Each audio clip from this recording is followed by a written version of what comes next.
మహిళా కమిషన్ ముందుకు నటుడు శివాజీ హాజరయ్యారు. శివాజీని మహిళా కమిషన్ విచారించనుంది. శివాజీ చేసిన వ్యాఖ్యల వీడియోను కమిషన్ లీగల్ సెల్ ఇప్పటికే పరిశీలించింది. ఇటు తాను వాడిన వ్యాఖ్యలపై శివాజీ క్షమాపణలు కోరారు. తన స్టేట్మెంట్ కరెక్ట్, కానీ వాడిన పదాలు తప్పు అంటూ శివాజీ ప్రకటించారు. మరి శివాజీ మహిళా కమిషన్ ఎదుట ఎటువంటి వివరణ ఇస్తారనే ఉత్కంఠ అయితే కొనసాగుతోంది. శివాజీ వ్యాఖ్యలకు సంబంధించి మహిళా కమిషన్ ముందు హాజరవుతున్నారు. శివాజీ తాజా అప్డేట్స్ అందించేందుకు మా ప్రతినిధి కిరణ్ సిద్ధంగా ఉన్నారు. కిరణ్,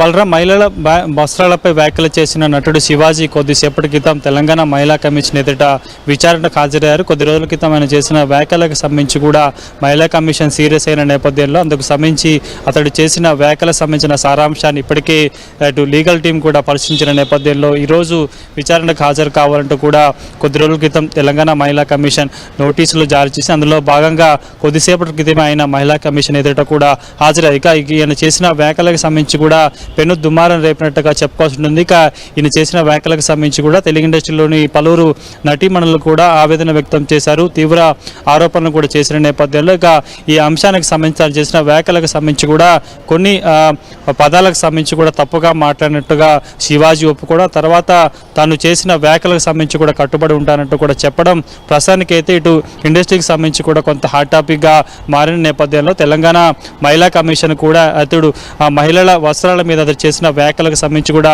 చాలా సీరియస్గా తీసుకొని ఇది ఈ ప్రస్తుత పరిస్థితుల్లో అలా మాట్లాడకూడదంటూ కూడా చెప్పింది. ఈ సంబంధించి అతడు చేసిన వ్యాఖ్యల సారాంశాన్ని కూడా పూర్తిగా విన్న తర్వాత అందుకు సంబంధించి కూడా నోటీసులు జారీ చేసిన నేపథ్యంలో నోటీసుల్లో భాగంగా కొద్దిసేపటి క్రితమే ఇటు మహిళా కమిషన్ ఎదుట నేరేళ్ల శారద ఎదుట కూడా ఆయన హాజరై అందుకు సంబంధించి ఏ సందర్భంలో ఆ వ్యాఖ్యలు చేయాల్సి వచ్చిందన్న సంబంధించిన సంజయ్షి కూడా ఇచ్చే ప్రయత్నం చేస్తున్నారు. కాబట్టి ప్రస్తుతానికి అయితే అతడు చేసిన వ్యాఖ్యలకు సంబంధించి కూడా పెను దుమారం నేపడం, కొంతమంది అతడికి సంజయ్షి ఇచ్చుకుంటూ అది చేసిన వ్యాఖ్యలకు సంబంధించి కూడా క్షమాపణ చెప్పినా కానీ కేవలం కొన్ని పదాలు మాత్రమే తప్పులుగా దొరలే కానీ తను చేసిన వ్యాఖ్యలకు కట్టుబడి ఉంటే చెప్పడం ప్రస్తుతానికి అయితే చర్చనీయాంశంగా మారిన నేపథ్యంలో అతడు వ్యాఖ్యలకు సంబంధించి ప్రస్తుతం తెలంగాణ కమిషన్ ముందు ఎలాంటి సంజయ్ ఇచ్చుకోబోతున్నది కూడా హాట్ టాపిక్గా మారిన నేపథ్యంలో, ఎందుకంటే గతంలో చోటు చేసుకున్న మహిళలకు సంబంధించి కావచ్చు ఏదైనా ఇష్యూ జరిగినప్పుడు కూడా చాలా త్వరగా రియాక్ట్ అవుతుంది తెలంగాణ మహిళా కమిషన్. అందుకు సంబంధించి తాజాగా ఇతడు చేసిన వ్యాఖ్యలకు సంబంధించి కూడా తెలుగు ఇండస్ట్రీ కాదు మహిళలకు సంబంధించి